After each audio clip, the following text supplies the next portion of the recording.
मेरे प्यारे साथियों, आप सभी का स्वागत है आपके अपने YouTube चैनल ट्रिकी नंबर 1 में।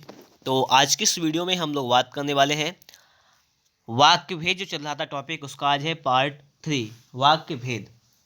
ठीक है, इसके पहले के 2 पार्ट मैंने आप लोगों को बता दिए थे। अगर आप लोगों ने उन वीडियोज़ को नहीं देखा है तो उसका लिंक आपको डिस्क्रिप्शन बॉक्स में मिल जाएगा, वहाँ से आप लोग देख सकते हैं। तो आपका यह निर्देशक चिन्ह के बारे में पढ़ेंगे। डैश जिसे कहते हैं कि निर्देशक चिन्ह योजक चिन्ह से थोड़ा बड़ा होता है। इस चिन्ह का प्रयोग निम्नलिखित स्थितियों में किया जाता है।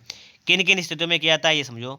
जैसे लिखा हुआ है कि नंबर 1 है ए कि संवादों को लिखने के लिए, जैसे रमेश तुम कहाँ रहते हो, तो ये लगा हुआ है, ये हो जाएगा आपका निर्देशक। मोहन मैं नेहरू नगर में रहता हूँ। ये संवाद जब लिखा जाता है तब इस चिन्ह का उपयोग किया जाता है। एक ये बात हुई। आगे कहना, लिखना, बोलना, बताना शब्दों के बाद, जैसे गांधी जी ने कहा हिंसा मत करो, तो कहा के बाद में लग गया। या महेश ने लिखा सत्यम शिवम सुंदरम, तो ये लग गया। ठीक है, तो इसका उपयोग हम इस चीज़ में भी करते हैं। ठीक, आगे देखो अगला। देखो सी नंबर लिखा हुआ है, इसको भी समझो आप लोग। सी नंबर लिखा हुआ है कि किसी प्रकार की सूची के पहले, जैसे सफल होने वाले छात्रों के नाम निम्नलिखित हैं। राजीव, रमेश, मोहन, श्याम, मुकेश। मतलब किसी प्रकार की सूची बनी हो, राजेश, राजीव, रमेश, मोहन, श्याम, मुकेश, तो इसके आगे हमने ये क्या लगा दिया, ये हमारा चिन्ह लग गया, निर्देशन चिन्ह। आगे है कि जहाँ किसी भी विचार को विभक्त कर बीच में उदाहरण दिए जाते हैं वहाँ दोनों ओर इसका प्रयोग किया जाता है। जैसे मतलब क्या है, जब कोई वाक्य को हम लोग व्यक्त कर देते हैं, आधा आधा बांट देते हैं और एक नया एग्जाम्पल देते हैं, तो वहाँ पर भी इसका यूज होता है। जैसे लिखा हुआ है आपके सामने, इसको समझिएगा कि श्याम बाजार से कुछ सामान, ये दाल सब्जी खरीदने गया। ठीक, कुछ सामान, अब ये लिख दिया दाल सब्जी अभी खरीदने गया, तो सामान के आगे लिख दिया दाल सब्जी थी, तो यहाँ पर डैश लगा दिया। इस प्रकार से इसका यूज कर लिया जाता है। आगे देखिए मिलेगा आपको यहाँ पर कोष्टक। जानते हैं आप लोग ब्रैकेट्स, कि कोष्टक के भीतर मुख्यतः उस सामग्री को रखते हैं जो मुख्य वाक्य का अंग होते हुए भी पृथक की जा सकती है। समझे बात आप लोग, कि कोष्टक के भीतर मुख्यतः उस सामग्री को रखते हैं जो मुख्य वाक्य का अंग होते हुए भी पृथक की जा सकती है। जैसे क्रिया के भेदों, सकर्मक और अकर्मक क्रिया के लिए उदाहरण दीजिए। ये लिखा हुआ है समझिएगा। ये किसी कठिन शब्द को स्पष्ट करने के लिए, जैसे आपकी सामर्थ्य को मैं जानता हूँ। नाटक में अभिनय निर्देशों को कोष्टक में रखा जाता है। अब देखो समझो आप लोग बात, आगे अगर बात को समझा जाए तो इस बात को समझो यहाँ पर, कि आपकी लिखा हुआ है कि किसी कठिन शब्द को स्पष्ट करने के लिए, जैसे आपकी सामर्थ्य यानी शक्ति को मैं जानता हूँ, तो यहाँ पे देखिएगा ये इस सामर्थ्य को स्पष्ट उन्होंने किया है, तो उन्होंने क्या किया, कोष्टक का यूज कर दिया, शक्ति लिख दिया कोष्टक में। तो इस प्रकार से कर सकते हैं। अब जैसे अगला लिखा हुआ है, इसको समझो कि नाटक में अभिनय निर्देशों को कोष्टक में रखा जाता है। अभिनय निर्देशों को, जैसे मेघनाद कुछ आगे बढ़कर, अब देखिए ये करना है, अभिनय क्या है, इन्होंने नाटक किया है, कुछ आगे बढ़कर लक्ष्मण यदि समर्थ है तो सामने आओ। मतलब मेघना ने आगे बढ़कर ये बात कही है कि लक्ष्मण यदि समर्थ हो सामने आओ। तो जो भी निर्देश मतलब क्या है, अभिनय का निर्देश दिया गया है, वो कोष्टक में रखा जाता है। विषय विभाग सूचक अंकों अथवा अक्षरों का प्रयोग प्रकट करने के लिए भी किया जाता है। जैसे देखो यहाँ पे लिखा हुआ है आपके सामने, जैसे यहाँ पे उन्होंने एग्जाम्पल दिया कि संज्ञा के 3 भेद हैं, व्यक्तिवाचक, जातिवाचक और भाववाचक। क्या कह दिया कि संज्ञा के 3 भेद हैं, कौन कौन से बता दिया, कि व्यक्तिवाचक, जातिवाचक और भाववाचक संज्ञा। अब देखो ठीक है, तो इस प्रकार से लिखा जाता है।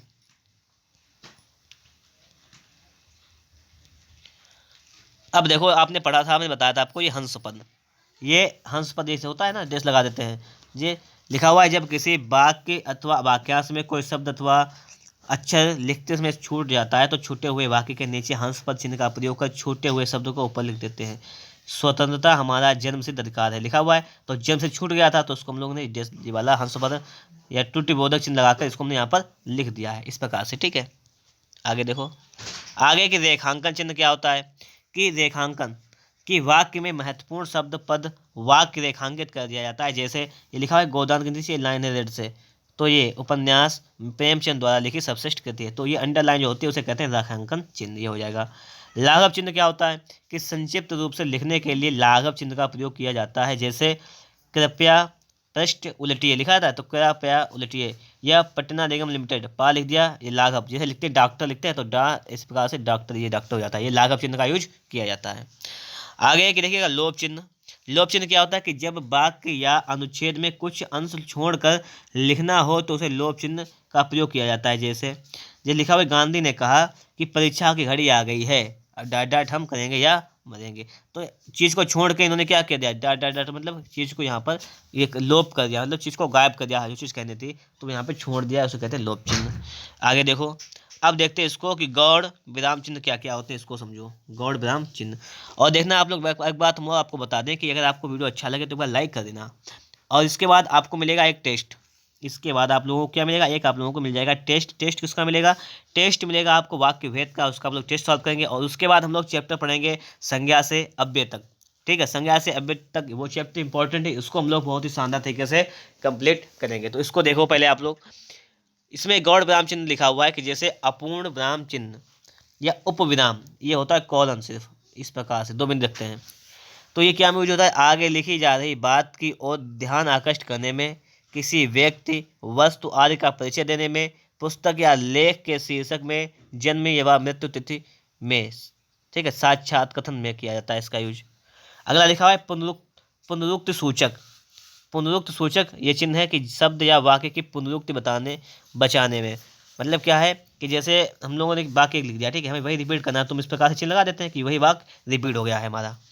अब जैसे आपके लिखा हुआ है विभेदक चिन्ह, क्या लिखा हुआ है, विभेदक चिन्ह देखो समझो क्या होता है, ये 2 बिंदु रखकर एक लाइन करना कि वाक्यांश के निर्देश में जब किसी वस्तु के सविस्तार वर्णन में आदि में किया जाता है, चिन्ह का प्रयोग अब बहुत कम होता है। इस चिन्ह का प्रयोग लिखा हुआ है तारक चिन्ह, स्टार, पाद टिप्पणी के लिए स्टार का बनाया जाता है कि पाद टिप्पणी के लिए स्टार बनाया जाता है। आगे योग चिन्ह प्लस का चिन्ह क्या हुआ कि 2 या अधिक शब्दों को जोड़ने में, ठीक है, यानी संधि को दिखाने के लिए शब्द की उत्पत्ति बताने में इसका यूज किया जाता है। संधि में प्लस धन जोड़ते हैं ना, संधि में किया जाता है। आगे की तुल्यता सूचक चिन्ह, जैसे समानता सूचित करने के लिए, यानी संधि एवं समास को दिखाने के लिए इसका प्रयोग किया जाता है। आगे की तिर्यक रेखा, क्या लिखा हुआ है, तिर्यक रेखा लिखा हुआ है, ये तिरछी रेखा नहीं होती इस प्रकार से, तो या अथवा के में कविता की पंक्तियों को अलग करने के लिए किया जाता है। ठीक है, कोई शब्द लिखा है ऑब्लिक लगा देते हैं, ठीक है, ये स्लेश ये होता है। समझ गए तिलक रेखा वाला। ये लिखा गोली, ये वाला चिन्ह बना हुआ है कि मुख्य बातों या तथ्यों को सारांश रूप में देने के लिए इसका चिन्ह उपयोग किया जाता है। मतलब ये समझो, इस प्रकार से लिख देते हैं हम लोग, ये ठीक है, बड़ा रूप समझो इसका। आगे लिखा है समाप्ति सूचक। समाप्ति सूचक तो या तो इस प्रकार से लिख देते हैं समाप्त हो जाएगा, या 3 बिंदु लिख देते हैं, या 3 स्टार बना देते हैं, या 3 कोष्ठक बना देते हैं। ये समाप्ति सूचक का होता है, ठीक है। ये तो लेख या पुस्तक की समाप्ति का बोध कराने में इसका यूज करते हैं, ये समाप्त सूचक हो जाएगा। तो हमने देखिएगा यहाँ पर इस वीडियो में हम लोगों ने इस चीज़ को कवर कर लिया है कि हमारा ये पार्ट 3 था वो बिल्कुल ही शानदार तरीके से हमारा कंप्लीट हो चुका है कि पार्ट 3। और पार्ट 3 के बाद में दोस्तों हम लोगों को मिलेगा एक टेस्ट, उस टेस्ट को आप लोग सॉल्व करके बताना है। तो आप लोग हमें थोड़ी सी बात और बता दीजिएगा कि आप लोगों को हमारी वीडियो से क्या लाभ मिला है। अगर लाभ मिला है तो कमेंट बॉक्स में ज़रूर बता दीजिएगा, ठीक है। एक बात और कि आपको हमारे ही चैनल पर मैथ रीजनिंग की भी क्लासेस मिल रही है, आप लोग उनको भी देखिएगा, बेहतरीन तरीके से मैथ और रीजनिंग को भी बेहतर कीजिएगा, ठीक है। मिलेंगे आपको एक नेक्स्ट वीडियो में टेक्स्ट के साथ।